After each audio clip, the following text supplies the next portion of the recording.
Hello class, I hope you are doing well. तो आज हम अपने द भारतीय नागरिक सुरक्षा संहिता 2023 यानी BNSS के आगे के प्रोविजंस के बारे में जानेंगे। तो हमने अभी तक क्लास इसके 7th पार्ट यानी 60 क्लासेस हमने अभी तक इस कवर कर लिया है, जो मैं आपको सजेस्ट करूँगी कि आप उसको जाके प्लीज़ कवर कर लो। इससे आपको मतलब आपके लिए अच्छा ही होगा। आपको BLAT कैसे पढ़ना है, कौन सी चीज़ें इंपॉर्टेंट हैं और कौन सी चीज़ें छोड़ने लायक है, इन सब चीज़ों के बारे में आपको पता चलेगा।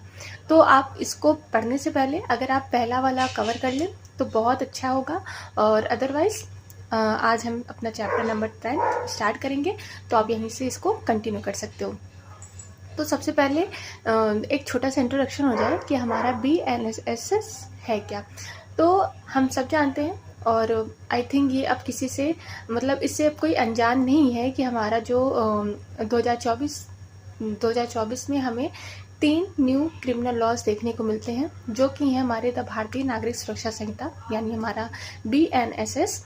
दूसरा है हमारा द भारतीय न्याय संहिता यानी BNS, जो कि IPC की जगह पे लाया गया था। और तीसरा हमारा है भारतीय साक्ष्य अधिनियम यानी जो कि इंडियन एविडेंस एक्ट की जगह लाया गया था। तो वो दोनों मैंने कवर कर लिया है ऑलरेडी, मेरे चैनल में उसकी सारी क्लासेस पड़ी हुई हैं। आई सजेस्ट यू कि आप उसको जाके एक बार ज़रूर से ज़रूर देखें।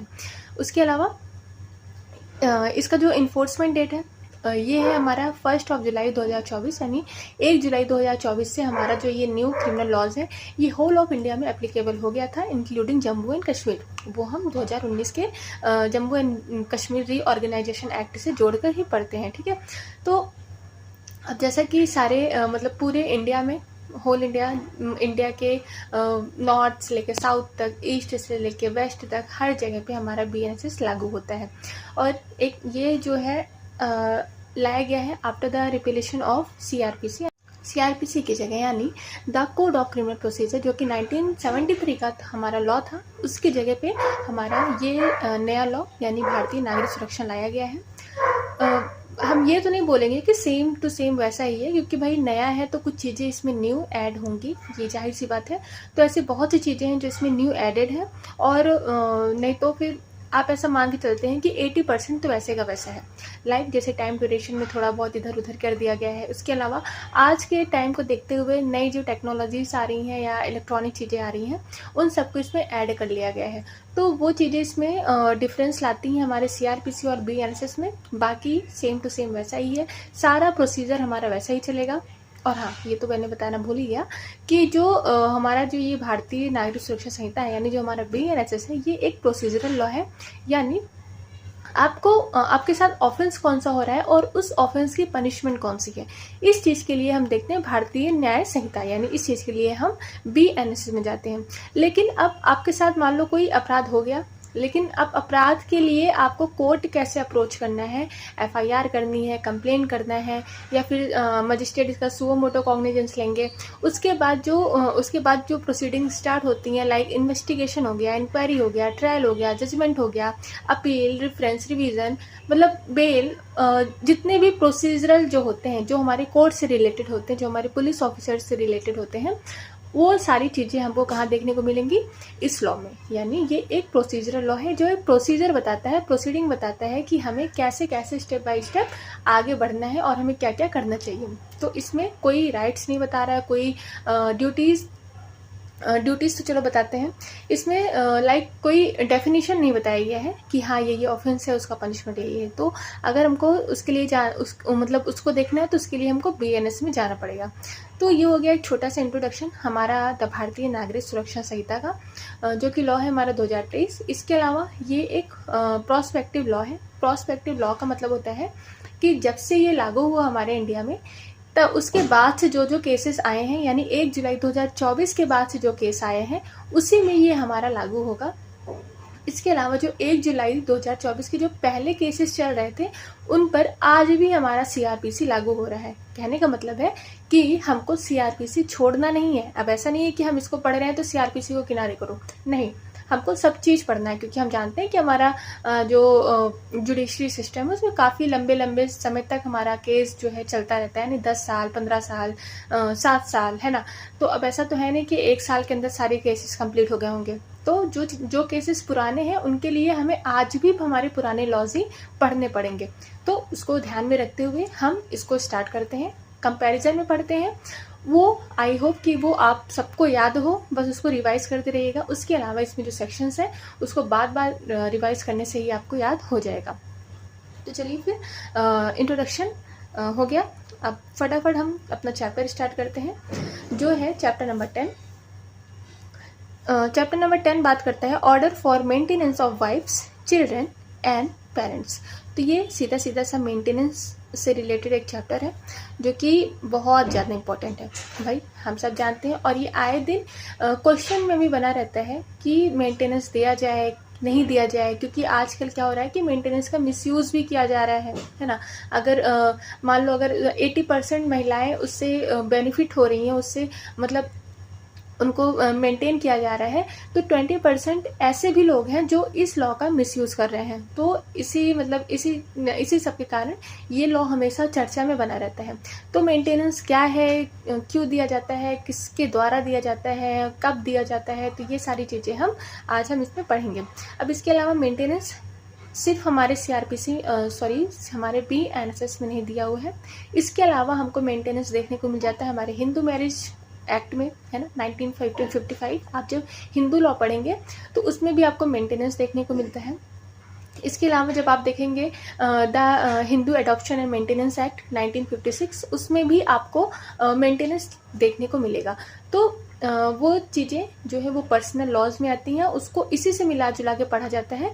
तो आई होप कि मैं आपको मतलब नेक्स्ट क्लास में उससे भी मिला जुला के आपको पढ़ा दूंगी, लेकिन आज हम इसी पे ध्यान देते हैं क्योंकि ये कोर सब्जेक्ट है। मतलब कहते हैं ना, ये एक यूनिवर्सल कोड है, तो ये हर एक केस में लागू होता है। चलिए फिर आते हैं सेक्शन नंबर 144, यानी सेक्शन नंबर 144 टू 147 हमारा बात करता है मेंटेनेंस से रिलेटेड। 125 से लेके 127 यानी 125 से लेके 127 हमारा CRPC का बात करता था मेंटेनेंस से रिलेटेड। अब मेंटेनेंस होता क्या है? मेंटेनेंस का लिटरल मीनिंग अगर हम निकालें तो होता है मेंटेन, है ना, यानी कुछ ऐसे सफिशिएंट मीन्स, अब चाहे उसको आप प्रॉपर्टी कर लीजिए, चाहे उसको आप पैसे कर लीजिए, मनी कर लीजिए, मतलब ऐसी चीज़ें जो उन लोगों को प्रोवाइड किया जाए जो कि खुद को मेंटेन नहीं कर सकते, यानी जो कि खुद को मेंटेन करने के लिए अनेबल होते हैं। आप खुद को मेंटेन क्यों नहीं कर पाएंगे? लाइक एक इलिटरेट हाउसवाइफ, ठीक है, या तो एक एजेड पेरेंट्स जो बुढ़ापे माँ बाप होते हैं, ठीक है। अब वो मतलब बुढ़ापे में तो जाएंगे नहीं कहीं काम काज करने, है ना, वो खुद को मेंटेन नहीं कर पाते हैं, तो उनके लिए उनको मेंटेनेंस दिया जाता है। या तो चिल्ड्रन, अब चिल्ड्रन भाई बच्चे हैं, 6 साल का बच्चा है, 7 साल का बच्चा है, 10 साल का बच्चा है, वो उसकी अभी पढ़ने की एज है। अब पढ़ने के एज में तो वो कमाने नहीं जाएगा ना, तो उसके लिए मेंटेन यहाँ पे किया जाता है। तो वाइफ्स वही है कि जब वो इलिटरेट होती हैं या खुद कमाने लायक नहीं होती हैं, तो उनको मेंटेन करने के लिए मेंटेनेंस का प्रावधान यहाँ पे लाया गया है। और मेंटेनेंस कब दिया जाता है? मेंटेनेंस डिवोर्स के टाइम में दिया जाता है, या तो जुडिशियल सेपरेशन के टाइम में यहाँ पे मेंटेनेंस का प्रावधान दिया जाता है। वो अभी हम आगे पढ़ेंगे। तो चलो सबसे पहले पढ़ते हैं 144 बोलता क्या है, ठीक है। तो पहली बात तो इसका वर्ड टू वर्ड इम्पॉर्टेंट हो जाता है। मेंस में अगर आपको लिखना है तो ऐसे ही लिखना पड़ेगा, बस अपने लैंग्वेज में लिख दो, वो ज़्यादा अच्छा है। तो order for maintenance of wives, children and parents if any person having sufficient means neglect और रिफ्यूजेस टू मेंटेन, यानी कोई पर्सन, अब कोई पर्सन यहाँ पे मैन भी होता है और विमेन भी होता है, मतलब होती है, मतलब यहाँ पे मेल और फीमेल दोनों की ही लीगल ड्यूटी यहाँ पे बताई गई है। यहाँ पे एनी पर्सन इसलिए बोला गया है, ना कि मेल बोला गया है। तो ये एक क्या कहते हैं उसको, मतलब एग्जाम के लिए इम्पोर्टेंट हो जाता है कि क्या मेंटेनेंस मेंटेनेंस देने के लिए सिर्फ मेल ही यहाँ पे उसी की लीगल ड्यूटी होती है, फिर वुमेन की भी होती है। तो अभी हम आगे केसेस भी देखेंगे इससे रिलेटेड कि वुमेन भी लायबल हो सकती है मेंटेनेंस देने के लिए। तो यहाँ का मतलब है कि कोई भी पर्सन जिसके पास सफिशिएंट मीन्स हो, मतलब उसके पास बढ़िया प्रॉपर्टी है, बढ़िया कमा धमा रहा है, बढ़िया पैसे हैं, लेकिन पर वो नेग्लेक्ट कर रहा है और रिफ्यूज़ कर रहा है मेंटेन करने के लिए। किसको मेंटेन करने के लिए? His wife unable to maintain, वो अपने वाइफ को मेंटेन करने के लिए रिफ्यूज़ कर रहा है, जो कि अनेबल टू मेंटेन हरसेल्फ, यानी जो कि अपने आप को मेंटेन नहीं कर सकती है। बी हिज लेजिटिमेट और इलेजिटिमेट चाइल्ड वेदर मैरिड और not unable to maintain herself. अब वो अपने बच्चे को मेंटेन करने के लिए रिफ्यूज़ कर रहा है, चाहे वो लेजिटिमेट हो चाहे वो इलेजिटिमेट हो। तो मतलब वो मैरिड हो या ना हो, उनको मेंटेन करने के लिए अगर रिफ्यूज़ कर रहा है। सी यहाँ बात कर रहा है हिज लेजिटिमेट और illegitimate child not being a married daughter, यानी मैरिड डॉटर का मतलब होता है कि अगर डॉटर बेटियों की शादी हो जाती है तो उनकी सारी रिस्पॉन्सिबिलिटी उनके पतियों के हाथ में चली जाती है, ठीक है। तो पिता का एक तरफ से वहाँ लायबिलिटी कम हो जाती है, या मान के चलो भाई हमारे इंडियन समाज में तो ख़त्म ही हो जाती है शादी के बाद। तो वही चीज़ यहाँ बोला जा रहा है कि मैरिड डॉटर को अगर छोड़ दें तो इलेजिटिमेट हो या लेजिटिमेट हो, वो अपनी मेजॉरिटी अटेन भी कर चुके हैं, यानी 18 साल से ऊपर भी हैं, बट उनको एबनॉर्मलिटी है, उनको इंजरी है किसी भी प्रकार की, चाहे वो फिजिकल हो चाहे मेंटल। मतलब वो फिजिकल और मेंटल इलनेस के चक्कर में अपने आप को मेंटेन नहीं कर पा रहे हैं, भले ही वो 18, 20, 22 साल के हो गए हों। तो ऐसे कंडीशन में भी अगर कोई पर्सन है जो कि उनको मेंटेन करने के लिए रिफ्यूज़ कर रहा है। और डी यहाँ पर है हिज फादर एंड मदर, यानी उनके पेरेंट्स जो कि अपने आप को मेंटेन करने के लिए अनेबल हैं। तो अब यहाँ पे एक ध्यान रखने वाली बात ये है कि यहाँ पे मैरिड और नॉट, तो हम CRPC में यहाँ देखते थे कि चाइल्ड लिखा होता था माइनर चाइल्ड, है ना।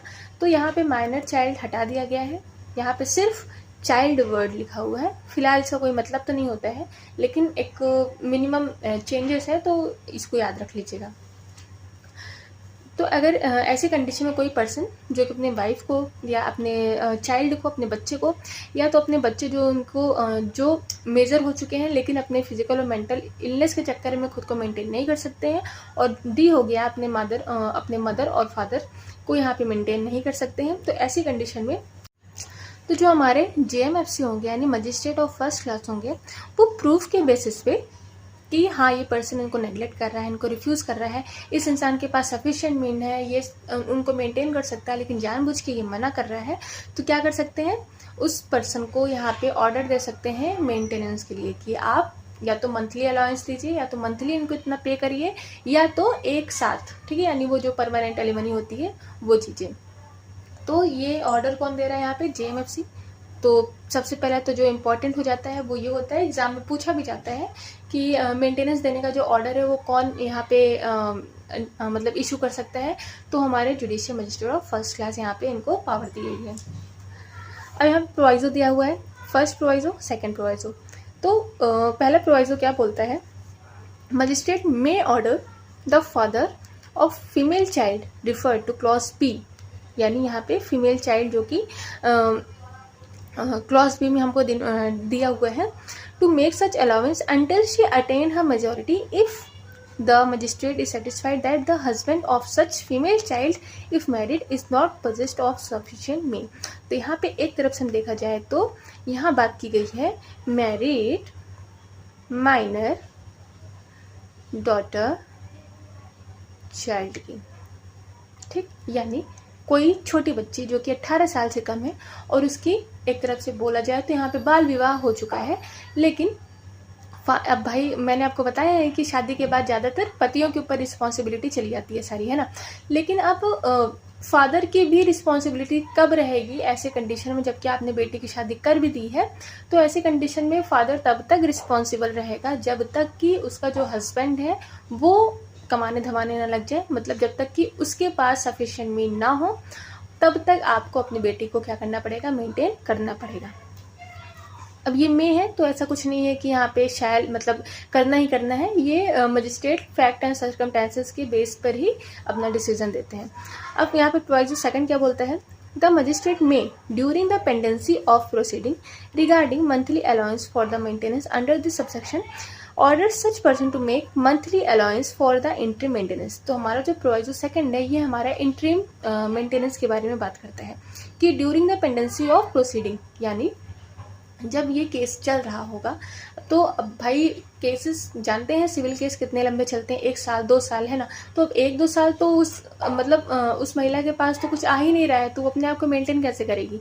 तो ऐसी कंडीशन में हमारे जो मजिस्ट्रेट होते हैं वो यहाँ पे ऑर्डर कर सकते हैं इंटरिम मेंटेनेंस। ठीक है, इंटरिम मेंटेनेंस होता है जो कि मंथली अलाउंस दिया जाता है, एक अमाउंट पे किया जाता है, चाहे वाइफ को किया जाए, चाहे चाइल्ड को, चाहे पेरेंट्स को, किसी मतलब जिनके लिए यहाँ पे मेंटेनेंस का केस चल रहा है उनको मंथली अलाउंस यहाँ पे किया जाएगा एज अ इंटरिम मेंटेनेंस, जब तक कि प्रॉपर जजमेंट ना आ जाए। अब जजमेंट आ जाएगा तो फिर वो तो जजमेंट के हिसाब से होगा, लेकिन जब तक जजमेंट नहीं आता है तब तक भाई आप उनको कुछ तो दो, तब तक तो उनको मेंटेन करने के लिए कुछ चाहिए ना। तो जो अमाउंट दिया जाता है उसी को कहते हैं इंटरिम मेंटेनेंस। प्रोवाइजो थर्ड यहाँ का बोलते हैं, proviso third also that an application for the monthly allowance for the interim maintenance and expenses of proceeding under the second proviso shall be disposed of within 60 days from the date of the service of notice। तो अब यहाँ पे बता तो दिया गया है कि भाई जो हमारा इंटरिम मेंटेनेंस का जो अलाउंस होगा, जो एप्लीकेशन है उसको डिस्पोज करना है with in the 60 days of the application, यानी जब से ये एप्लीकेशन अदर पर्सन, यानी जब से ये एप्लीकेशन प्लेंटिफ के द्वारा लगाया जाएगा कि मुझे इंटरिम अलाउंस चाहिए, तो आपको 60 डेज के अंदर, आपको नहीं मजिस्ट्रेट को, मतलब उनको 60 डेज के अंदर इस केस को मतलब सुलझाना है। ठीक है, मतलब 60 डेज के अंदर उनको या तो इंटरिम मेंटेनेंस दो या तो जजमेंट देके पूरा केस यहाँ पे खत्म करो। तो वही चीजें हमारा प्रोवाइजो थर्ड यहाँ पे बताता है। तो देखो, अब जैसे यहाँ पे एक केस है, आई होप कि आपको दिख रहा हो, बबन वर्सेस पार्वती बाई। इस केस में बोला गया था कि adaptive parents can be entitled for maintenance. तो जो एडॉप्टिव पेरेंट्स होते हैं, मतलब अब भाई एडॉप्टिव पेरेंट्स नहीं होंगे, एडॉप्टिव बच्चे होते हैं, है ना।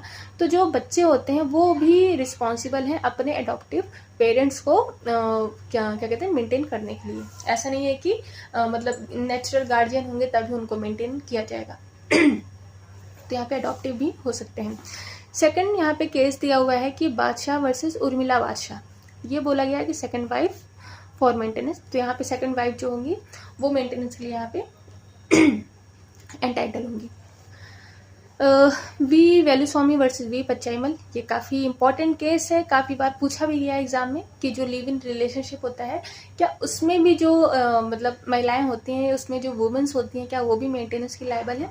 तो जो पी वेलुस्वामी वर्सेस पी पचाईमल का केस था उसमें बोला गया था कि हाँ, अगर कोई महिला है जो लिव इन रिलेशनशिप में रह रही है, जो कि एकदम मतलब एकदम मैरिज की तरह रह रही है, एकदम शादीशुदा इंसान के लिए इंसान की तरह दोनों लोग एक कपल की तरह रह रहे हैं, और ऐसी कंडीशन में अगर उनके बीच कोई सेपरेशन होता है तो वो जो महिला है वो मेंटेनेंस के लिए यहाँ पे एंटाइटल होगी। तो ये केस याद रख लीजिएगा, वी वेलुस्वामी वर्सेस वी पचाईमल। अब इसके अलावा एक्सप्लेनेशन यहाँ बात करता है कि for this chapter wife includes a women who is divorced और नॉट रिमैरिड। तो यहाँ पे मैंने आपको पहले ही बताया था कि किसको मेंटेन किया जाएगा। अब उनको तो मेंटेन किया ही जाएगा जो कि शादी के बंधन में है ना भाई, वो तो होती ही है, उनको तो मेंटेन किया ही जाता है। लेकिन यहाँ पे मेंटेनेंस की बात तब आती है जब यहाँ पे डिवोर्स की बात आती है, यानी डिवोर्स के बाद उस महिला का क्या होगा, वो चीज़ें देखने के लिए यहाँ पे मेंटेनेंस की बात की गई है। तो यहाँ पे जो वाइफ की बात की जा रही है, जो अभी हमने पढ़ा कि his wife unable to maintain herself, तो वाइफ इंक्लूड होती है यहाँ पे एक ऐसी वाइफ जो कि डिवोर्स है और वो उन्होंने रीमैरी नहीं किया है, मतलब वो डिवोर्स ही है लेकिन उन्होंने अभी तक शादी नहीं की है, यानी वो अभी तक सिंगल है। तो ऐसी कंडीशन में क्या किया जाएगा कि जो उनके मतलब एक्स हस्बैंड है एक तरफ से बोल दिया जाए, तो वो वाइफ को अपने मेंटेन करने के लिए यहाँ पे लायबल होंगे। अब सेकंड यहाँ पे बात करता है any such allowance for the maintenance और interim maintenance and expenses of proceeding shall be payable from the date of order. तो यहाँ पे वही बोला गया है कि जो इंटरिम मेंटेनेंस देना है या जो मंथली अलाउंस देना है, जो भी मतलब पे करने के लिए कोर्ट ने बोला है उनको, यानी जो जिसको भी बोला हो, चाहे वो मैन हो वुमेन हो, वो कब से उनको पे किया जाएगा, from the date of order, यानी जिस दिन वो ऑर्डर पास हुआ है उसी दिन से आपको पेमेंट करना, मतलब उसी दिन से आपको अमाउंट पे करना पड़ेगा। थर्ड यहाँ पे बात करते हैं if any person through order fails without sufficient cause to comply with the order, यानी यहाँ पे फेल्स के बारे में बात की जा रही है। तो कोई पर्सन है जिनको इंटरिम ऑर्डर मतलब इंटरिम मेंटेनेंस देने के लिए ऑर्डर दिया गया है या जिनको अलाउंस देने के लिए ऑर्डर दिया गया है कोर्ट के द्वारा, बट वो फेल कर देते हैं, मतलब वो पैसे एक तरफ से नहीं देते हैं, वो एक तरफ से मेंटेन करने के लिए आगे नहीं बढ़ते हैं या इग्नोर करते हैं, एक तरफ से बोल दिया जाए, तो ऐसी कंडीशन में यहाँ पे क्या किया जाएगा, उनके खिलाफ इशू वारंट, यानी उनके खिलाफ वारंट भी इशू किया जा सकता है। और मतलब अब भाई इशू किया जाएगा तो वही है कि अब आओ, या तो फिर पे करो, मेंटेन करो, या तो फिर कोर्ट में आओ। तो यहाँ पे 1 महीने तक का इम्प्रिजनमेंट यहाँ पे दिया हुआ है कि अगर कोई ऐसा मतलब नेग्लिजेंस करता है, कोर्ट के ऑर्डर का उल्लंघन करता है, तो उनको 1 महीने तक का यहाँ पे कारावास दिया जा सकता है, या फिर तब तक दिया जाएगा जब तक कि वे मतलब अपना जो उनको जो लायबिलिटी दी हुई है वो जब तक वो अपना ना ले।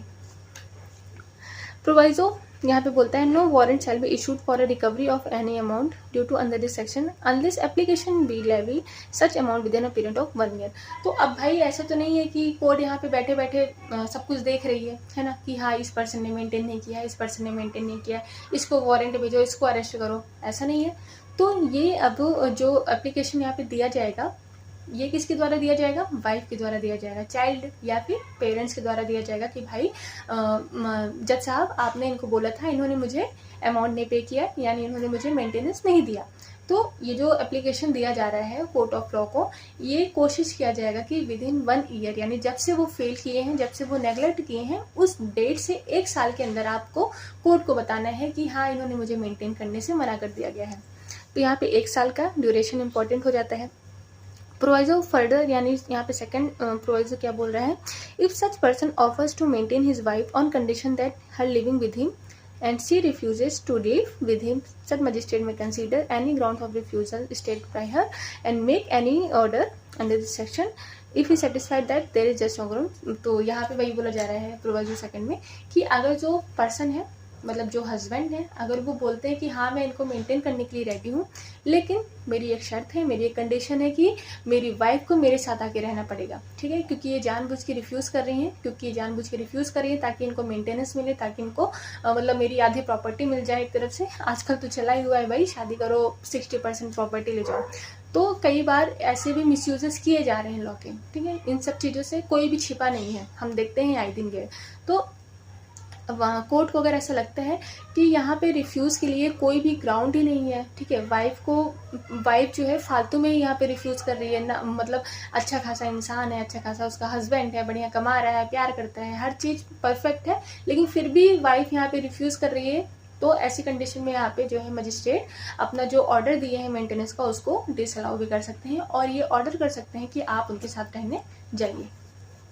तो ये हो गया हमारा प्रोवाइजो सेकंड।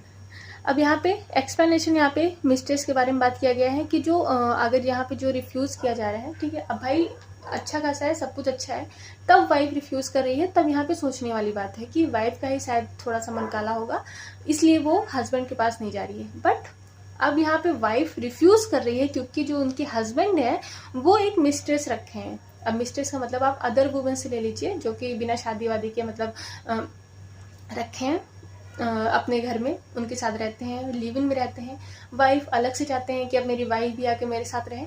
तो अगर इस ग्राउंड पर उनकी वाइफ मना कर रही है कि इनके साथ एक वुमेन ऑलरेडी रह रही हैं, मैं नहीं रहूँगी इनके साथ, तो ऐसी कंडीशन में जो है जो यहाँ पे रिफ्यूज़ल होगा वाइफ का, ये एक लीगल रिफ्यूज़ल होगा, क्योंकि भाई कोई वाइफ नहीं चाहेगी कि वो अपने हस्बैंड के साथ जाके रहे, तब जबकि कोई और वुमेन उसके साथ रह रही है। तो ये हो गया हमारा एक्सप्लेनेशन। अब 4 यहाँ पे बात करता है no wife shall be entitled. तो ये इम्पॉर्टेंट हो जाता है और ये हमें बताता है कि कोई भी वाइफ कब एंटाइटल्ड नहीं है किसी भी मेंटेनेंस के लिए। यानी भाई अब इतना तो हमने किसके फेवर में देखा, वाइफ के फेवर में देखा, है ना। अब 4th यहाँ पे बोल रहे हैं कि अगर हस्बैंड को अपना कंटेंशन रखना है कि मुझे मेंटेन नहीं करना है मेरी वाइफ को क्योंकि ये है, तो इसके लिए हम जाएंगे हमारे 144 के 4th सबसेक्शन में। ये क्या बोल रहा है कि कोई भी वाइफ एंटाइटल नहीं होगी किसी भी मेंटेनेंस के लिए अगर शी लिव इन अडल्ट्री, अगर वो अडल्ट्री में रह रही है, यानी अडल्ट्री का मतलब वही कि अपने हस्बैंड को छोड़िए किसी और क्या कहते हैं मेल पर्सन के साथ अगर वो रह रही हैं, अडल्ट्री, और if any without any reason she refuse to live, और कोई रीज़न नहीं है, यानी यहाँ पे मिस्ट्रेस वाला भी रीज़न नहीं है, वो बस ऐसे ही फालतू में रिफ्यूज़ कर रही हैं कि मुझे इसके साथ नहीं रहना है बस, ठीक है, उनको मूड स्विंग्स हो रहे हैं। तो ऐसी कंडीशन में अगर वो विदाउट एनी सफिशिएंट रीज़न अगर वो रिफ्यूज़ कर रही हैं अपने हस्बैंड के साथ रहने के लिए। और थर्ड यहाँ पे बोला गया है कि if they are living separately by mutual consent, तो म्यूचुअल कंसेंट हमारा एक क्या कहते हैं डिवोर्स का एक ग्राउंड्स है। अगर हम देखें हमारे हिंदू मैरिज एक्ट में, हिंदू मैरिज एक्ट का 13B देखें तो वहाँ पे बताया गया है डिवोर्स बाय म्यूचुअल कंसेंट। तो 13B आप एक बार रिफ़र कर लीजिएगा, हिंदू लॉ में ही है, मतलब हिंदू मैरिज एक्ट 1955 में 13B जो है वो बताया गया है वहाँ पे डिवोर्स बाय म्यूचुअल कंसेंट, यानी दो पार्टी हस्बैंड वाइफ अपने मन मर्जी से म्यूचुअल कंसेंट से अगर वो अलग हुए हैं कि हाँ भाई मुझे नहीं रहना, अगला इंसान मुझे नहीं रहना है, मुझे किसी टाइप का कोई मेंटेनेंस नहीं चाहिए, बस तुम छोड़ दो, तो ऐसी कंडीशन में यहाँ पे क्या होगा कि वाइफ जो है एंटाइटल नहीं होंगी। अब यहाँ पे सबसेक्शन नंबर 5 बोलता है on proof that any wife in whose favour any order has been made under this section is living in adultery और without sufficient reason she refuses to live with her and living separately by mutual consent, the magistrate shall cancel the order। तो यहाँ पे order को cancel करने की बात की गई है, ठीक है। यानी फोर्थ में क्या बताया गया, कौन सी ऐसी वाइफ होंगी जो कि एंटाइटल्ड नहीं होंगी किसी भी मेंटेनेंस के लिए, और अगर वो इन 3 चीज़ों में फॉल करती हैं, यानी वो एडल्ट्री में रहेंगी या फिर वो रिफ्यूज़ कर रही हैं फालतू का, और तीसरा कि अब वो दोनों सेपरेटली रह रहे हैं म्यूचुअल कंसेंट से, तो ऐसी कंडीशन में यहाँ पे जो मजिस्ट्रेट होंगे उन्होंने जो मेंटेनेंस का ऑर्डर दिया था स्टार्टिंग में जो हमने देखा था कि मेंटेन करिए, तो वो उस ऑर्डर को क्या कर सकते हैं, कैंसिल कर सकते हैं, मतलब मेंटेनेंस देने के लिए यहाँ पे सीधा सीधा मना कर सकते हैं। तो ये हो गया हमारा सेक्शन 144 टोटल, और इसका मैं आपको बोलूँगी कि हर एक को ना इम्पॉर्टेंट हो जाता है, ठीक है। यहाँ जैसे 1 महीने का इम्प्रिजनमेंट इम्पॉर्टेंट है, 60 दिन का यहाँ पे एप्लीकेशन का जो फाइलिंग डेट है वो इम्पॉर्टेंट है, 1 साल का जो यहाँ पे फाइलिंग डेट इम्पॉर्टेंट हो जाती है जब हस्बैंड जो है पे नहीं करता है अमाउंट। और यहाँ पे फोर्थ तो सबसे ज़्यादा इंपॉर्टेंट हो जाता है कि वाइफ कब एंटाइटल नहीं होगी किसी भी मेंटेनेंस के लिए, तो आप इसको ज़रूर से ज़रूर याद रखिएगा। फिर आते हैं सेक्शन नंबर 145 जो बात करता है प्रोसीजर के बारे में। तो प्रोसीडिंग्स अंदर 144 में be taken against any person in any district, यानी जो सेक्शन 144 तो हमने देख लिया, ठीक है, ये तो ग्राउंड्स वगैरह हो गए। अब ये देखा जाएगा कि इसके प्रोसीजर कैसे होंगे। अगर कोई मेंटेनेंस के लिए केस फाइल करना चाहता है तो वो कहाँ पे करेगा, उसके लिए किस टाइप का केस चलेगा, वारंट भेजना है या समन भेजना है, तो ऐसी कंडीशन यहाँ पे बताया गया है कि जो एप्लीकेशन यहाँ पे मतलब एप्लीकेशन यहाँ पे कोर्ट को वो करना है, उनके सामने प्रस्तुत करना है, किसी के अगेंस्ट यहाँ पे केस स्टार्ट करना है, तो वेयर ही इस मतलब जहाँ पे उसका हस्बैंड रह रहा हो या फिर जहाँ उसका हस्बैंड मतलब जहाँ उसकी हस्बैंड और वाइफ दोनों साथ में रह रहे हों, या तो जहाँ उन्होंने साथ में लास्ट बार रिसाइड किया था वहाँ पे, मतलब इन तीनों ये तीनों ज्यूरिडिक्शन के कोर्ट में वो अपना क्या कर सकते हैं, केस फाइल कर सकते हैं। And where his father and mother resides. अब भाई फादर मदर अगर केस कर रहे हैं अपने बेटे के ऊपर मेंटेनेंस के लिए, तो वो अपने जहाँ रह रहे हैं वहाँ पे क्या कर सकते हैं, या तो वो वहाँ पे केस फाइल कर सकते हैं, या तो जहाँ उनका बेटा रह रहा है वहाँ जाके केस फाइल कर सकते हैं। तो ये न्यूली एडेड है, तो उसको याद रखिएगा। फादर मदर का जो कॉन्सेप्ट है वो पहले हमारे CRPC में नहीं दिया हुआ था। सेकंड यहाँ बात करता है कि ऑल एविडेंस, यहाँ पे समन केस के बारे में बात किया जा रहा है। तो एग्ज़ाम में ये भी पूछा जाता है कि जो मेंटेनेंस की जो प्रोसीडिंग्स होंगी वो कैसी प्रोसीडिंग्स होंगी, यानी वो वारंट केस होगा या फिर समन। तो जो समन केसेस में जो भी प्रोसीडिंग्स चलती हैं, हम अभी आगे ट्रायल देखेंगे कि समन में कैसे स्टार्टिंग होती है। तो जो समन केस का जो भी प्रोसीडिंग्स होती हैं वही हमारा मेंटेनेंस केस में फॉलो किया जाता है। तो अब थर्ड यहाँ प्रोवाइजर यहाँ पे क्या बात कर रहा है कि मान लो समन किसी को भेजा गया, ठीक है, कोई केस आया मजिस्ट्रेट के सामने, मजिस्ट्रेट ने समन भेज दिया अगले इंसान को। मान लो हस्बैंड ने फाइल किया मेंटेनेंस के लिए, उन्होंने वाइफ ने मेंटेनेंस के लिए फाइल किया, उन्होंने हस्बैंड को क्या किया, भेज दिया समन। कि अब आप आओ कोर्ट में। अब भाई हस्बैंड जी जो है वो बिल्कुल यहाँ पे अवॉइड कर रहे हैं समन को, नेगलेक्ट कर रहे हैं। उनको समन सामने दिख रहा है कि मेरी वाइफ ने मुझे समन भेजा है, कोर्ट जाना है, लेकिन फिर भी वो यहाँ पे रिफ्यूज़ कर रहे हैं, कोर्ट जाने से मना कर रहे हैं। तो ऐसी कंडीशन में क्या करेंगे, जो वहाँ पे मजिस्ट्रेट होंगे वो एक्स पार्टे ऑर्डर दे देंगे। एक्स पार्टे ऑर्डर का मतलब होता है कि एक ही पक्ष को सुन के यहाँ पे ऑर्डर दे दिया जाएगा, अगला जाए भाड़ में। क्योंकि आपको बुलाया गया था भाई, प्रोसीजर फॉलो किया गया था, आपने बिल्कुल वहाँ पे नेगलेक्ट किया, तो इसमें ना तो कोर्ट की गलती है ना तो प्लेंटिफ की गलती है, आप नहीं आए आपकी गलती है। ठीक है, तो ऐसी कंडीशन में यहाँ पे एक्स पार्टे ऑर्डर डिक्री यहाँ पे दे दिया जाता है, यानी एक ही तरफा इंसान को, एक ही तरफा पार्टी को सुन के यहाँ पे मजिस्ट्रेट अपना मजिस्ट्रेट अपना डिसीजन सुना देगी। और जाहिर सी बात है, जब एक्स पार्टी दिया जाएगा तो मजिस्ट्रेट उसी के फेवर में अपना डिसीजन देती है जो कि पार्टी वहाँ पे अपीयर होती है एट दैट टाइम। ठीक है, अब एक्स पार्टी दे दिए, लेकिन मान लो एक्स पार्टी तो साइड भी हो सकता है ना। तो अगले 3 महीने के अंदर अगर अगला इंसान आ जाता है कोर्ट और अपना अच्छा साइड दिखाता है कि मेरे पास समन नहीं आया था या मैं बाहर था, कुछ भी जो सफिशिएंट रीज़न होंगे, अगर वो कोर्ट ऑफ लॉ के सामने रखता है कि मैं इसलिए अपीयर नहीं हो पाया विद इन 3 मंथ, तो यहाँ पे एक्स पार्टे असाइड हो जाएगा और केस एज इट इज़ फिर से स्टार्ट कर दिया जाएगा। तो अब आते हैं हम अपने सेक्शन नंबर 146, जो बात करता है द अल्टरेशन ऑफ अलाउंस, यानी अल्ट्रेशन का मतलब यहाँ हो जाता है संशोधन से या बदलाव से, है ना, चेंजेस से। जो मतलब मजिस्ट्रेट जो पहले ऑर्डर दे चुके हैं उसको चेंज करके वो कुछ और ऑर्डर दे दें या फिर एक तरफ से कैंसिल कर दें। तो ये सारी चीज़ें जो हैं अगर हो रही हैं तो उसके लिए हम आएंगे कहाँ पे, 146 में, जो कि पहले 127 हमारा CRPC था। तो इतना बड़ा ये मतलब दिया तो है काफ़ी बड़ा, लेकिन इसको एक समरी अगर बोला जाए तो इसमें यही है कि अगर ऑन प्रूफ, यानी जो अगला पार्टी है, जो अगली पार्टी है, जो यहाँ पे एक तरफ से डिफेंडेंट है, अगर उन्होंने ऑन प्रूफ कर दिया, यानी अपने एविडेंसेस से, अपने मतलब सर्कमस्टेंसेस से, फैक्ट से, अगर ये कोर्ट ऑफ लॉ को अगर उन्होंने ये प्रूफ कर दिया कि मतलब जो मेंटेनेंस दिया जा रहा है, जो कि मंथली अलाउंस यहाँ पे दिया जा रहा है, वो गलत है। अब गलत क्यों है, और उनको कौन कौन सी ऐसी कंडीशन बतानी पड़ेगी कि मैं इनको फालतू में यहाँ पे मेंटेन कर रहा हूँ, इनको इस मेंटेनेंस की इम्पोर्टेंस नहीं है। तो ये सारी चीज़ें अगर कोर्ट ऑफ लॉ को ये पता चल जाता है तो यहाँ पे मजिस्ट्रेट जो हैं वो अल्टर कर सकते हैं, जो अपना उन्होंने ऑर्डर दिया था मेंटेनेंस देने का, उससे वो बदलाव कर सकते हैं। अब उसके लिए यहाँ पे आना पड़ेगा हमको सबसेक्शन नंबर 3 में। अब यहाँ पे ABC यानी 3 पॉइंट यहाँ पे बताए गए हैं कि कब कोई भी मजिस्ट्रेट यहाँ पे अल्टर करेंगे, मतलब मजिस्ट्रेट को कब लगेगा कि हाँ भाई ये जो मेंटेनेंस दिया जा रहा है वो फालतू का दिया जा रहा है या तो ऑर्डर में कोई कमी है। तो यहाँ पे 3 का जो 1 है, यहाँ पे बोला जा रहा है कि जो वुमेन, जिस वुमेन को ये मेंटेनेंस दिया जा रहा है, after the date of such divorce remarried cancel such order, यानी जो वुमेन है जिनका डिवोर्स हुआ है उन्होंने रीमैरिज कर ली है, यानी उन्होंने फिर से शादी कर ली है। तो अभी हमने हमारे सबसेक्शन नंबर 4 में भी देखा था कि अगर उन्होंने रीमैरी कर ली है तो वो एंटाइटल नहीं है मेंटेनेंस के लिए।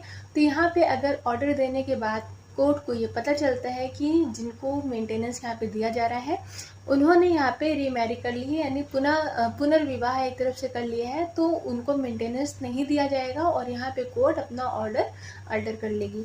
भी यहाँ पे बात कर रहे हैं कि जितना मतलब जितना एलुमनी बोला गया था देने को, या जितना इनको मेंटेनेंस बोला गया था देने को, उतना जो हस्बैंड है जो कि डिवोर्स दे चुके हैं उन्होंने पहले ही दे चुके हैं। मतलब एक तरफ से अगर हम देखें तो ये मुस्लिम लॉ में काफ़ी कॉमन हो जाता है कि डिवोर्स जो ये होता है ना कि आई थिंक उसका मतलब मुस्लिम पर्सनल लॉज में उसको कुछ बोला जाता है, मुझे याद नहीं आ रहा, प्रॉम डेफर करके। तो वहाँ पे एक पहले से ही लीगल होता है, ऑब्लिगेशन होता है कि अगर आपने सेपरेट हुए, यानी अगर आपने तलाक दिया अपने वाइफ को, तो आपको पहले मतलब तलाक के पहले इतना पे यहाँ पे अमाउंट करना पड़ेगा, मतलब इतना अमाउंट यहाँ पे करना पड़ेगा। तो ऐसी कंडीशन में कोर्ट जितना ऑर्डर की है मेंटेनेंस देने के लिए, और अब उनको दिख रहा है कि भाई जितना मैंने यहाँ पे ऑर्डर किया है कि इनको मेंटेन करना है, शादी के पहले या एट द शादी, मतलब या तो शादी की ड्यूरेशन में ही हस्बैंड ने पहले ही पे कर लिया है। मान लो फॉर एग्जांपल 10 लाख रुपए उनको देने हैं, मतलब डिवोर्स के मेंटेनेंस के लिए 10 लाख रुपए कोर्ट ने बोला कि इनको दो। अब डिवोर्स के पहले ही जो हस्बैंड है वो 20 लाख रुपए दे के बैठे हुए हैं अपनी बीवी को कि भाई तुम 20 लाख रुपए दो और मतलब लो और मुझसे सेपरेट हो जाओ। तो ऐसी कंडीशन में क्या बोलेंगे? तो ये तो हस्बैंड के साथ ज्यादती हो गई ना कि उनको मतलब शादी के मतलब ऑर्डर के पहले भी उन्होंने 20 लाख रुपए दिया था, अब मेंटेनेंस का ऑर्डर आ गया तो फिर से उनको 10 लाख रुपए पे करना है, तो ये तो हस्बैंड के ऊपर बर्डन बन गया। तो इसलिए ऐसी कंडीशन में भी यहाँ पे क्या किया जा सकता है, संशोधन किए, मतलब कोर्ट यहाँ पे अल्ट्रेशन कर देगी। सी यहाँ पे बोला जा रहा है कि जब ये राइट टू वेवर यहाँ पे पूछा जाता है कि राइट टू वेवर कहाँ दिया हुआ है मेंटेनेंस में, तो 146 के सब सेक्शन 3 के क्लॉज से में यहाँ पे दिया हुआ है राइट टू वेवर, यानी जब कोई वुमेन जिसका डिवोर्स हो चुका है वो had voluntarily surrendered her rights, मतलब वो अपनी इच्छा अनुसार अपने राइट को, अपने मेंटेनेंस के राइट को यहाँ पे सरेंडर कर दे रही है। मतलब वो अपने आप ही अपने हाथ खड़े कर ले रही है कि भाई तुम जाओ, मुझे तुमसे कोई मेंटेनेंस, कोई पैसे वैसे नहीं चाहिए। तो अगर ऐसे वाइफ यहाँ पे खुद ही कह दे रही है, वो खुद ही मना कर रही है कि मुझे कोई मेंटेनेंस नहीं चाहिए, तो ऐसी कंडीशन में कोर्ट क्या करेंगी, वो भाई जब सामने वाले को ही नहीं चाहिए, उनको राइट्स उनका चाहिए ही नहीं, तो यहाँ पे कोर्ट भी वही करेगी कि वो अल्टर कर देगी अपने ऑर्डर को। तो ये हो गया हमारा 146। 147 यहाँ पे दिया हुआ है कि इन्फोर्समेंट ऑफ ऑर्डर। यहाँ पे इन्फोर्समेंट के बारे में बताया गया है कि जो ऑर्डर मेंटेनेंस का दिया हुआ है बाय द मजिस्ट्रेट, उसको इन्फोर्स कैसे कराया जाएगा। तो a copy of order of maintenance as a case में भी shall be given without payment to person in whose favour it is made, यानी जो ऑर्डर की जो कॉपी होगी वो किसको दिया जाना है, जिनके फेवर में ये मेंटेनेंस आया है, या मतलब वही वाइफ, पेरेंट्स या चाइल्ड, जिनके फेवर में ये मेंटेनेंस का ऑर्डर आया है, उनको विदाउट पेमेंट ये कॉपी दी जाएंगी और इन्फोर्स किया जाएगा। किसके द्वारा, मतलब इन्फोर्स कहाँ से किया जाएगा, उसी जुरिडिक्शन से जहाँ से वो बिलोंग करते हैं, यानी enforce by any magistrate, place where the person against whom it is made. तो वही चीज़ कि जहाँ से वो पर्सन बिलोंग करता है, यानी जहाँ से उसका जुरिडिक्शन है, वहाँ के मजिस्ट्रेट के द्वारा ये एग्जीक्यूट कर दिया जाएगा। तो ये हो गया 147। आई होप कि आपको ये समझ में आया हो। हमारा चैप्टर नंबर 10 बहुत ही ज़्यादा इम्पॉर्टेंट हो जाता है, और अगर ये पहली बात तो ये चलो प्री के लिए तो आ ही जाता है, इंडेक्स बेस पे आ जाता है, या ड्यूरेशन वगैरह यहाँ पे टाइम ड्यूरेशन कहा जाता है ना, लेकिन इसके लिए अच्छा खासा आपको मेंस में भी क्वेश्चन देखने को मिलता है। तो आई सजेस्ट यू कि इसका मेंस पर्पज से भी आप काफ़ी अच्छे से तैयार कर लीजिएगा, यानी केस लॉज के साथ। और मैंने आपको एक केस बताया था कि जहाँ पे डॉटर भी लाइबल होती है मेंटेन करने के लिए अपने माँ बाप को, तो वो केस है विजय मनोहर अरबत का, विजय मनोहर अरबत वर्सेस आई थिंक, मुझे याद नहीं आ रहा है, लेकिन वो विजय मनोहर अरबत का ही केस है, वो आप प्लीज़ एक बार चेक कर लीजिएगा।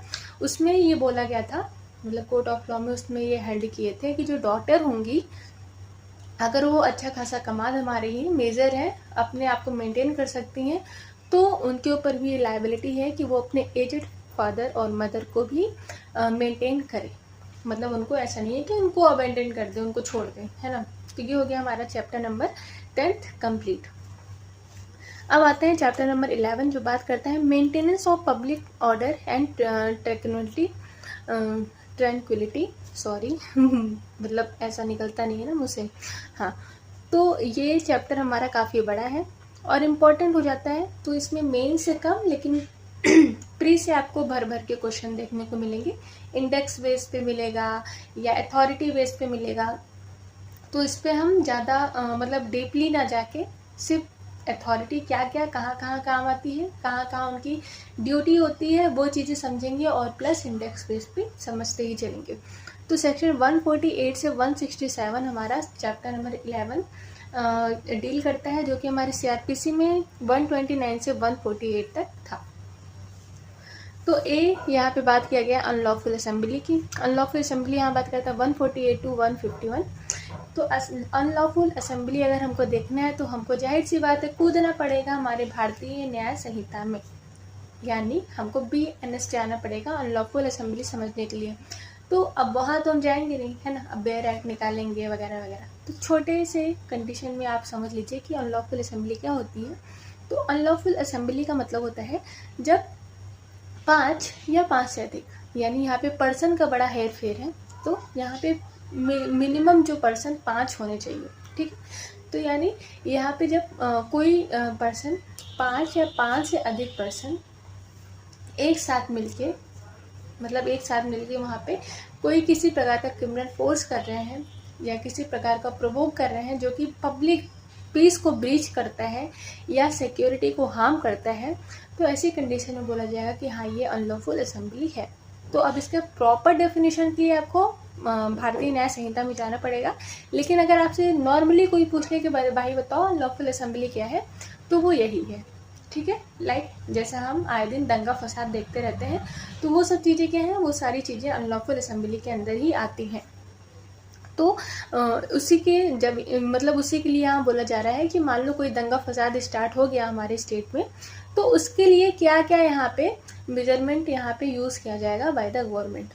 तो सेक्शन 148 यहाँ पे बात कर रहे हैं dispersal of assembly by use of civil force. Dispersal का मतलब होता है बिखराव, ठीक है। असेंबली का मतलब यहाँ पे हमारा अनलॉफुल असेंबली है by use of civil force.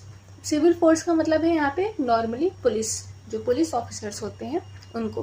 तो यहाँ पे यही बोला जा रहा है कि एनी एग्जीक्यूटिव मजिस्ट्रेट और officer in charge of police station in the absence of such officer in charge any police officer, यानी या तो पुलिस ऑफिसर का इंचार्ज होगा, अगर मान लो एट दैट टाइम इंचार्ज वहाँ पे प्रेजेंट नहीं है, तो कोई भी police officer not below the rank of sub inspector, यानी सब इंस्पेक्टर से बिलो का रैंक नहीं होना चाहिए, वो यहाँ पे डिस्टर्बेंस ऑफ पब्लिक पीस, अगर कोई ऐसी अनलॉफुल असेंबली है जो कि यहाँ पे पब्लिकली गैदर्ड हो रही है, पब्लिकली मिल रही है, वो यहाँ पे दंगे फसाद कर रही है इस प्रकार का, या मान लो भीड़ भाड़ करके खड़ी है, तो ये क्या है, ये एक तरफ से भाई पब्लिक पीस को यहाँ पे ब्रीच कर रहे हैं ना, पब्लिक को यहाँ पे परेशान कर रहे हैं। तो यहाँ पे ये जो है एग्जीक्यूटिव मजिस्ट्रेट हो गए या तो पुलिस ऑफिसर हो गए, ये यहाँ पे उस मतलब उस असेंबली को यहाँ पे बिखराव करने के लिए सिविल फोर्स का यूज़ कर सकते हैं। तो सिविल फोर्स का मतलब भाई कि मतलब वो जो होता नहीं है पानी से क्या कहते हैं, पानी क्या है, अरे आप देखे तो है ना, वो जो पानी ढेर सारे पानी से लोगों को पीछे करते हैं, या अश्रु गैस वगैरह यहाँ पे यूज़ किया जाता है, काफ़ी लाठी डंडा चलाया जाता है, तो ये चीज़ें सिविल फोर्स में आती हैं। तो यहाँ की जो अथॉरिटी याद रखिएगा बस, ठीक है। इसके अलावा यहाँ पे वही है कि इंडेक्स बेस्ड बात है। 149 बात करता है use of arm forces to disperse assembly.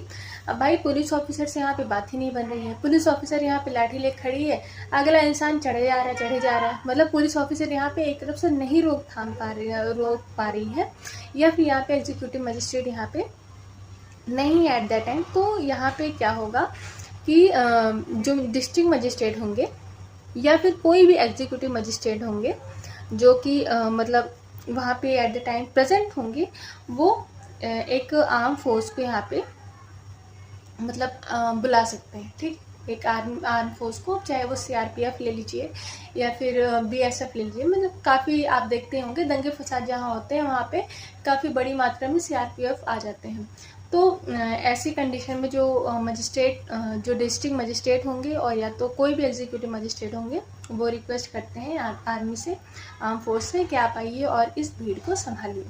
तो ये चीज़ें हमारे सेक्शन 149 में। अब भाई ऐसी कंडीशन जब वहाँ आर्मी आ गई, तो जाहिर सी बात है आर्मी आ गई तो और कूटे जाएंगे इंसान, है ना, जो दंगा फसाद कर रहे हैं।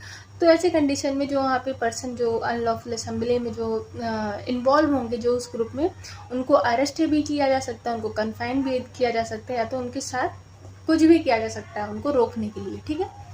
अब आते हैं 150 यहाँ पे बात करता है power of certain arm forces officer to disperse assembly, यानी यहाँ पे पब्लिक सिक्योरिटी अगर यहाँ पे एंडरजेंट है, मतलब यहाँ पे पब्लिक सिक्योरिटी को किसी प्रकार के यहाँ पे हार्म हो रहा है, मतलब कोई बड़े लेवल पे अगर यहाँ पे कुछ दंगा फसाद वगैरह हो रहा है तो ऐसी कंडीशन में यहाँ पे जो मजिस्ट्रेट होंगे वो कम्युनिकेट करेंगे किसके साथ, आर्म फोर्सेस के साथ, और जो पर्सन यहाँ पे ये चीज़ें कर रहे हैं उनको अरेस्ट कर सकते हैं, उनको कन्फाइन कर सकते हैं।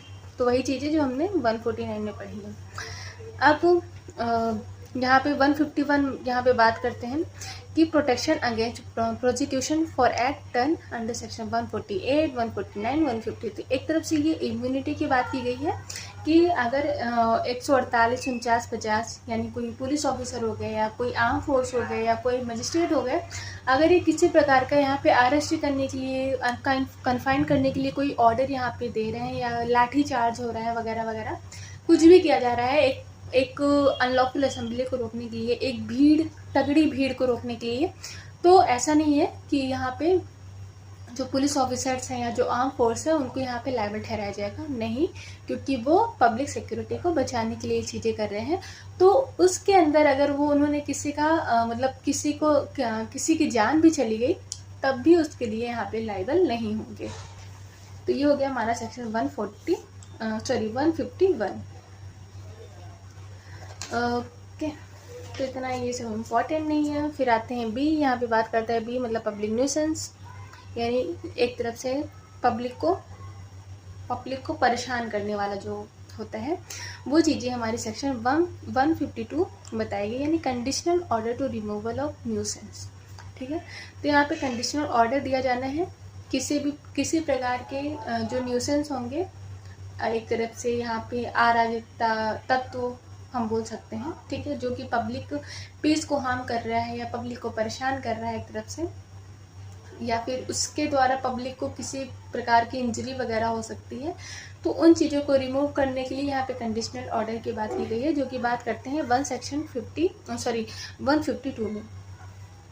तो यहाँ पे जो अथॉरिटीज़ हैं वो हैं when ever a district magistrate, sub divisional magistrate और एनी अदर एग्जीक्यूटिव। तो आप एक चीज़ देख रहे होंगे कि हमारे चैप्टर नंबर 11 में कहीं भी आपको जुडिशियल मजिस्ट्रेट नहीं दिखे होंगे, है ना, हर जगह एग्जीक्यूटिव। तो रोड हो गया, दंगा फसाद हो गया, ठीक है, मतलब जो पब्लिकली वर्क किया जा रहा है उन सब चीज़ों के लिए हम जज को बीच में नहीं लाते हैं, ठीक है, जज हमारे कोर्ट में ही सेफ है।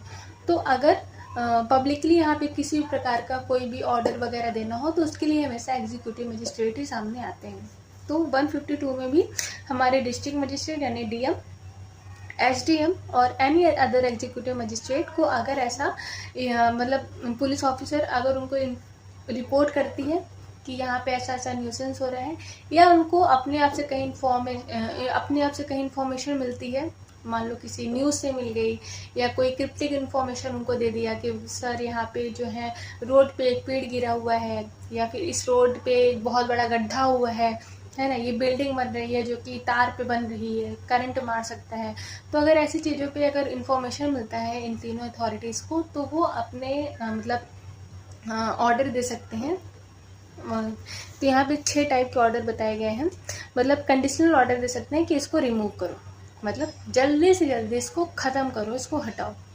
यहाँ पे अनलॉफुल ऑब्स्ट्रक्शन, यानी कोई भी public place from any way, river, channel, यानी यहाँ पे कोई रिवर है, कोई चैनल है, कोई वे है, कोई रास्ता है, अगर वहाँ पे किसी प्रकार का कोई ऑब्स्ट्रक्शन आ गया है, फॉर एग्जांपल पेड़ गिर गया है, ठीक है, पेड़ गिर गया है तो जाहिर सी बात है इंसान का आना जाना वहाँ से बंद हो जाएगा। तो अगर ऐसे यहाँ पे चीज़ें हो रही हैं तो यहाँ पे जो ये मजिस्ट्रेट है ये ऑर्डर देंगे कि भाई इस पेड़ को जल्दी जल्दी हटाओ यहाँ से। बी यहाँ पे एनी ट्रेड और ऑक्यूपेशन, तो यहाँ पे एनी ट्रेड ऑक्यूपेशन, ऐसा ट्रेड यहाँ पे किया जा रहा है जो कि पर्सन मतलब जो कि ह्यूमन के लिए इंजरियस हो सकता है, उनके हेल्थ के लिए, उनको फिजिकल कंफर्ट के लिए यहाँ पे बहुत ज़्यादा दिक्कत कर सकता है। तो ऐसी कंडीशन में अगर कोई इन्फॉर्म कर दिया कि सर मेरे घर के बगल एक कंपनी बन रही है, ठीक है, जो कि बहुत ज़्यादा यहाँ पे गैस फ्लो हो रहा है और मतलब बीमारियाँ बढ़ रही हैं, तो ऐसी कंडीशन में आप इस ट्रेड को, इस ऑक्यूपेशन को बंद करो, तो वहाँ पे भी ऑर्डर दे सकते हैं हमारे मजिस्ट्रेट। सी यहाँ पे बात करता है कंस्ट्रक्शन ऑफ एनी बिल्डिंग, तो यहाँ पे कोई भी कंस्ट्रक्शन ऑफ एनी बिल्डिंग है, ठीक है, मतलब कोई बिल्डिंग ऐसे बन रही है जो कि मतलब कुछ मतलब गलत तरीके से बन रही है, एक्सप्लोजिव तरीके से बन रही है, तो उस बिल्डिंग को हटाने के लिए यहाँ पे ऑर्डर दिया जा सकता है। D any building, tent, structure, any tree likely to fall, वही चीज़ कि कोई ट्री वगैरह है, कोई बिल्डिंग वगैरह है, कोई टेंट वगैरह है, यहाँ पे फॉल कर गया है, लोगों को रोक रहा है जाने के लिए, इंजरी हो सकती है इससे, तो उस चीज़ को यहाँ पे रिमूव करने के लिए यहाँ पे ऑर्डर दिया जा सकता है। ई यहाँ पे है any tank well execution prevent danger arising, तो यहाँ पे कोई टैंक है, वेल है, तो उसमें अगर क्या कहते हैं मतलब किसी प्रकार का उसमें कोई खराबी आ गई है तो उसको रिमूव करने के लिए बोला जा सकता है। एफ यहाँ पे एनी डेंजर एनिमल, अब भाई इलाके में मान लो शेर घुस गया है, तो शेर घुस गया तो ऐसा तो है नहीं कि वहाँ की जो पब्लिक होगी वो शेर से लड़ेगी, है ना, तो वो तो इन्फॉर्म करेगी अपने यहाँ के मजिस्ट्रेट को कि सर यहाँ पे ऐसी ऐसी चीज़ें हैं, तो जो मजिस्ट्रेट है वो ऑर्डर देंगे किसको, फॉरेस्ट वाले को कि आइए इनको ले जाइए। तो इस टाइप की जो चीज़ें होती हैं वो सेक्शन हम 152 में देखते हैं। तो इम्पॉर्टेंट है, इसको आप याद रखिएगा, ये कभी कभी मेंस के पर्पज से ज़्यादा इम्पोर्टेंट हो जाता है। अब यहाँ पे सेकंड यहाँ पे बोला जा रहा है कि no order duly made by magistrate shall be called in question in any civil code, यानी जो भी ऑर्डर हमारे सेक्शन 152 में दिया जा रहा है बाय द एग्जीक्यूटिव मजिस्ट्रेट, उसको कोई भी क्वेश्चन नहीं कर सकता है किसी भी कोर्ट में जाकर, मतलब आप उनके ऑर्डर को लेके कोई भी क्वेश्चन नहीं कर सकते हैं, कोई भी केस नहीं फाइल कर सकते हैं, एक तरफ से सीधा सीधा बोले तो सिविल कोर्ट में। ये हो गया हमारा सेक्शन 152। इसके अलावा 153 सर्विस नोटिफिकेशन के बारे में बात कर रहे हैं। 154 ज़्यादा इम्पोर्टेंट नहीं है। 155 penalty for failure to comply with section 154, तो यहाँ पे मतलब अगर कुछ बोला गया है, ऑर्डर दिया गया है मजिस्ट्रेट के द्वारा कि इसको रिमूव करो, लेकिन 154 का यहाँ पे कंप्लाई नहीं किया जा रहा है, बिल्कुल नेगलेक्ट किया जा रहा है, तो यहाँ पे सेक्शन 223 के हिसाब से यहाँ भारतीय न्याय संहिता देखना पड़ेगा, जितना यहाँ वहाँ पे फाइन वगैरह दिया गया है वो फाइन उनके ऊपर लग जाएगा। 156 यहाँ पर बोला गया procedure where existence of public right to denied. तो आई थिंक आज यहीं तक, ठीक है, मतलब इसमें ज़्यादा कुछ इम्पोर्टेंट नहीं है, आप देख भी सकते हैं, काफ़ी खाली खाली है, तो इंडेक्स बेस पे इसको आप कवर कर लीजिएगा, और या तो 156 में अपने नेक्स्ट क्लास में ऑलरेडी कवर करवाऊँगी, ऐसा नहीं है कि छोड़ दूँगी। तो यहाँ तक आज, आई होप कि आपको मेरी क्लासेस अच्छी लगी हो, तो do like share and comment, और मतलब ढेर सारा सब्सक्राइब, ढेर सारे क्या एक ही सब्सक्राइब होता है, लेकिन भाई सब एक एक सब्सक्राइब कर दो, तो उससे मतलब प्रॉफिट होगा मेरा भी और आपका भी, मुझे मोटिवेशन मिलेगी कि मैं और क्लासेस बनाऊं, और आपको तो प्रॉफिट हो ही रहा है। तो ऐसे में please like share and subscribe, और अगर आपको कोई क्वेश्चन पूछना हो तो उसके लिए मेरा कमेंट सेक्शन हमेशा ओपन है, और be prepare for examination, and thank you. I hope कि आप सब अपनी लाइफ में बहुत अच्छा कर रहे हैं। Thank you.